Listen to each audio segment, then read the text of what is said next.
நம்ம வீடு தெய்வ கடாட்சம் பொருந்திய வீடாக மாறுறதுக்கு நம்ம செய்ய வேண்டிய சின்ன சின்ன விஷயங்கள். பூஜை அறையில் விக்கிரகங்கள் ஆட்காட்டி விரல் அளவுக்கு இருந்தால் சாமி படங்களை போல் அதையுமே வச்சு நம்ம வீட்டில் வழிபாடு செய்யலாம். நம்ம எப்படி சாமி படங்களுக்கு பூ பொட்டெல்லாம் வச்சு வழிபாடு செய்கிறோமோ அது மாதிரி பண்ணலாம்.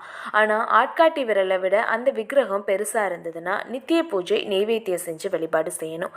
அதாவது பாலபிஷேகம், பன்னீர் அபிஷேகம், பொங்கல், சக்கரை பொங்கல் இந்த மாதிரியெல்லாம் நெய்வேத்தியம் செஞ்சு வழிபாடு செய்யணும். அதுதான் குடும்பத்துக்கு ரொம்ப நல்லது. அதே போல் பஞ்ச பாத்திரம் எப்போவுமே தனியாக இருக்கணும். நெய்வேத்தியம் வைக்கிற பாத்திரம் தனியாக இருக்கணும். தீபம் காட்டுறது தனியாக இருக்கணும். பூஜை அறையில் மணி கட்டாயம் இருக்கணும். பூஜையின் போது மணி அடித்து தான் வழிபாடு செய்யணும்.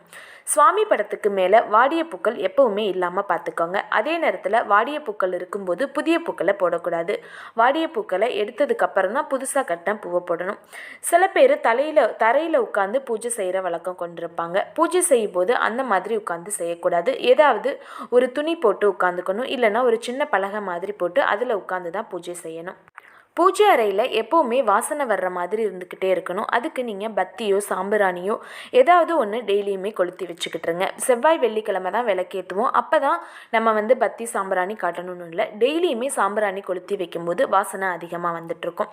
இந்த மாதிரி சின்ன சின்ன விஷயங்களை பார்த்து நம்ம செய்யும்போது நம்ம வீடு தெய்வ கடாட்சம் பொருந்திய வீடாக மாறும். குடும்பத்தில் நல்ல முன்னேற்றம் ஏற்படும்.